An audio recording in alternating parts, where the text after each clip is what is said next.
Maksudnya ki uteknya bundet. Itu Bu. Yo, kita bisa belajar ini. Jangan salah. Wah. Awe. Mana? Bunda. Oh nangis. Oh iya. Misalnya Mbak Niken niku penyanyi sing wayu banget misalnya gimana pakai bahasa. Ayo.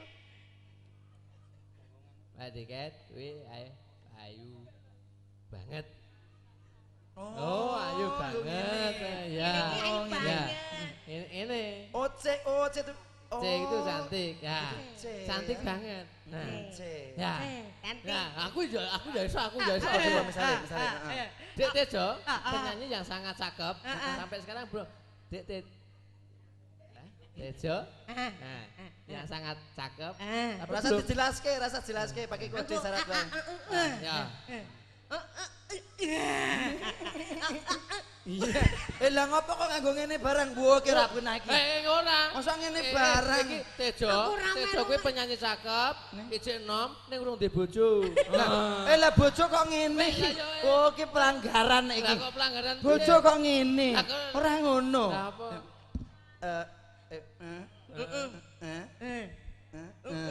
Ngono. Kok ngono? Lah ben cethok. Harus ngawur bahasane. Ini tuh bener kita belajar bersiapa tahu kita nanti diundang untuk acara anak-anak begitu kan kita bisa ngerti ya Bunda ya. Begitu harus belajar. Iya, harus belajar kita. Nek cantik gini, kalau cakep juga gini Bu. Iya. Cantik, cakep. Iya. Nek misalnya Mbak Niken kuwi ayu nih rada nyemer ngono beda. Cakep.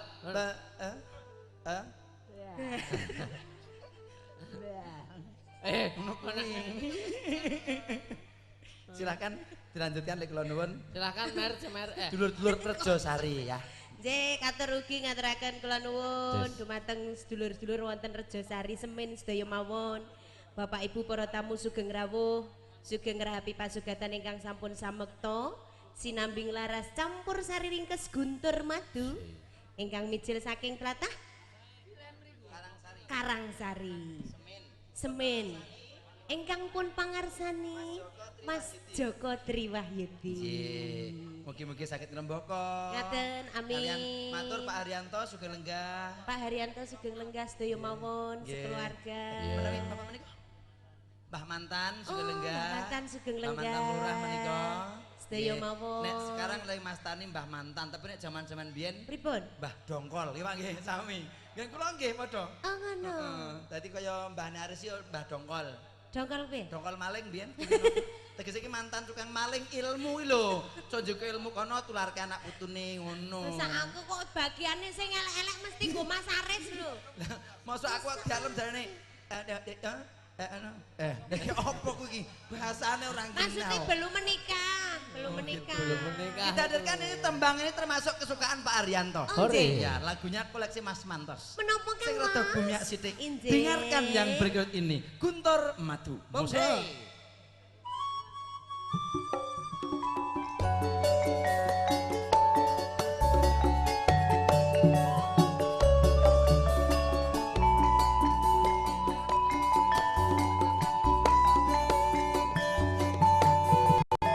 Masih kerja bareng bersama Teddy Multimedia, Belutak Semin Gunung Kidul, Indonesia.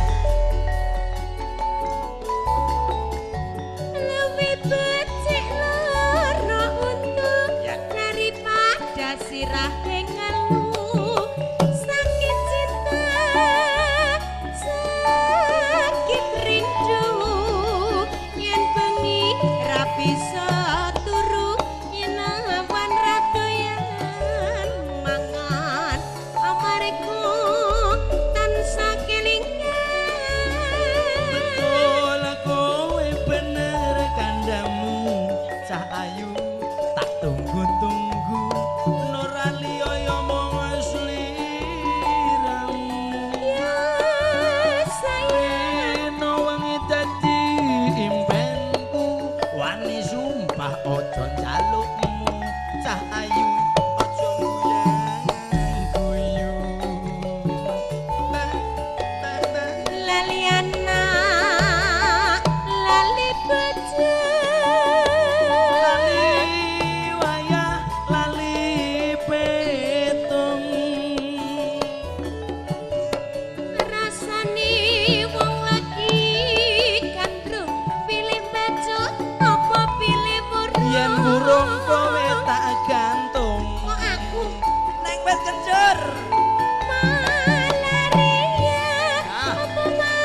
bapak ala aduh biung anakmu kaya wong gemblung kapan dika paring pitulung Mbak Cucut mlebu ning karung kebacut alias kadung ngentekno sawah ngentekno kampung nuwun Bu oh dereng sempat salaman nggih sugeng makarya monggo kenapa Mbah sugeng lenggah dipun rapi monggo matur nuwun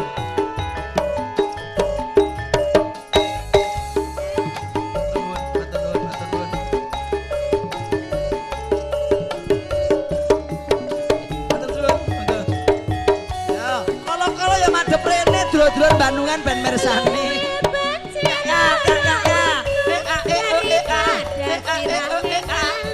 Sakit cinta, sakit rindu. Asyik boy. Yen bengi ora bisa turu, yen ora doyan makan. Amariku tansah kelingan.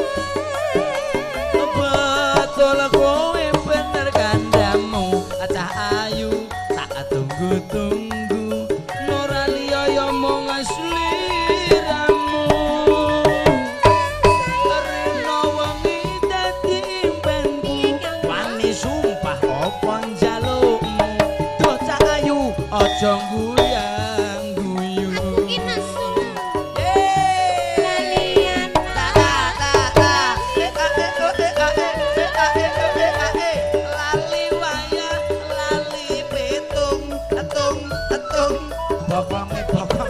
Rasane wong lagi pilih bacot apa pilih burung. Yen burung kata trimo gantung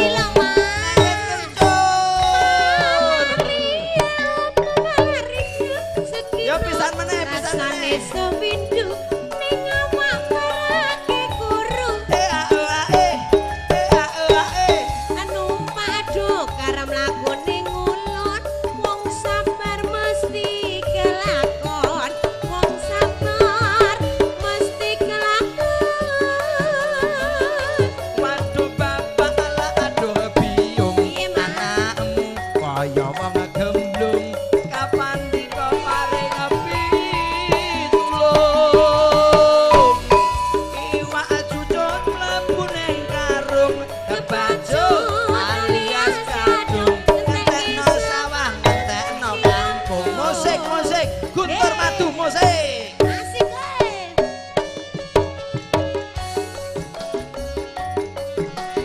Ini dia tukene ganti tukene ya nanti Kang Mas BA Mangga Mbah dekat ya monggo Mbak Baratno Kok nika monggo saya mawon sekenonga ayo Dik luwe batik la Ada sirahe ngeluh sakit cinta sakit rindu yen bengi ora bisa turu yen aman ora doyan makan amarga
sayang. Makasih. Tisunya buat kamu. Makasih sayangku. Ini sayang. Makasih. Patang ewu. Coba misalnya kita balik sana yuk, Oh, India. balik. India. Pun mangtoke mawon sak karep niku, Pak. Tuji dekatoye jana sanem. Oh iso aku ku iso. Iya. Kene. Ngati nopo naane sanem. Ngatiyo bojone ngatiem. Rakijo putune sonem. Tumiyo jare bojone tumiem. Penyanyi Niken alias Sarintem. Waduh, 100% tumiem enak bener. Mbak Ratno apa diandani? Lah iki sing ngomong tamu Suliem. Suliem ki sing duwe gawe. Oh, Suliem ki sing duwe gawe wong edan. Ngawur kowe iki. Sembrono lho. Suliem ki sing duwe gawe. Oh, lah bocah titen ana kowe ku. Aku ra melu-melu lho.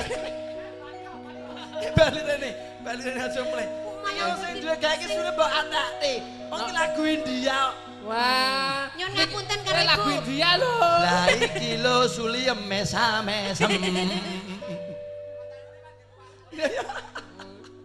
Beres Mbak Guru, Bu Sulem wis njuk gawe sembrono lho. Nun sewu Bu, nek nyen ibuke Bu Titik menapa ibuke Pak Gio? Oh Pak Sare. Oh, ngaten. Ganti wae aja yem-yem. Ya, Sugiyo anake Suliem. Oh iya. Oh, cek India tenan ya. Oh. Pengono. Aku nang kene. Nah. Oh, nggih. Suliem kulon kuwi jangan bayem. Kayak gue tambah apa kowe?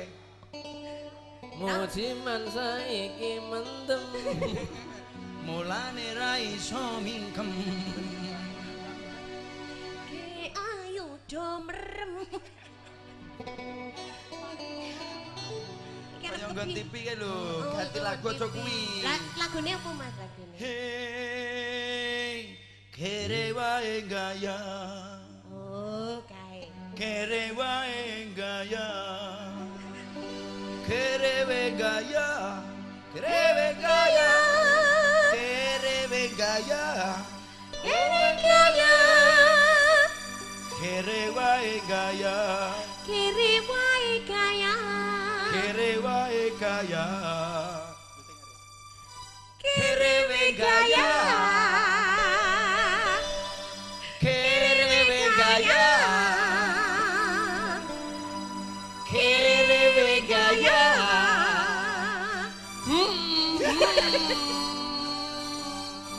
Balasane ku ngomong. Ora ngono kuwi lho lagu Angger ini. tekan nggon aku mesti nggon elek-elek. Lah yo kene maju kene. Sugiyo anake Suliem. Wis ora mareng to. Apal kukur. Aja ngono kuwi lho. Lho arep dipoto. Ya. Cantik. Iki koyo ning nggon TV artis ki lho sing nyanyi. Sapa? You are beautiful. Beautiful. Beautiful. Iki sing terat cari bel. Terus iklan. Iklan. Kere wae gaya. Kowe kere gaya. Kere gaya. Kere gaya. Gaya.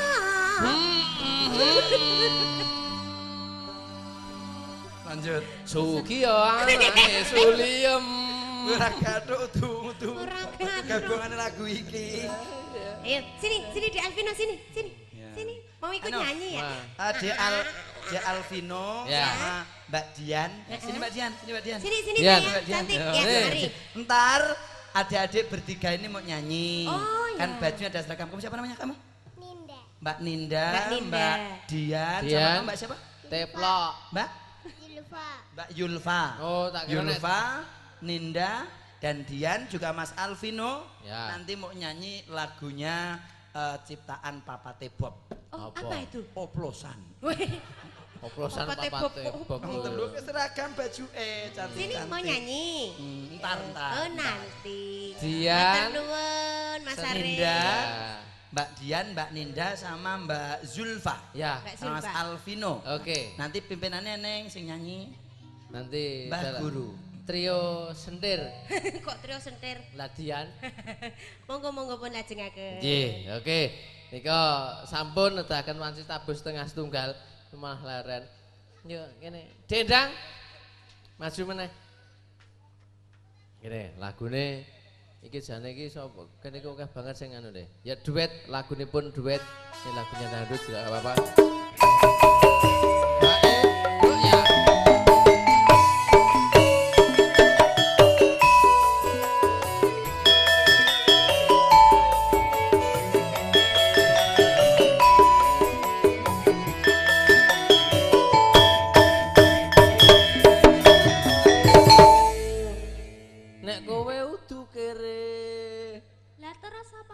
Jarine guru aku kok kene iki. Heeh. Oh iki malah mbok nek kene. Pak Ar. Duet kalih Mbak Endang. Nggih, Pak. Monggo, Pak. Heeh. Oh.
Rasanya kecil lama ya eta kunaon teras ke Cirebon eta prengut sedang berut emang kenapa aduh akan cicing ae atau naon-naon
rote gendeng eta atu cicing te ulah gendeng. Matur nuwun Neng.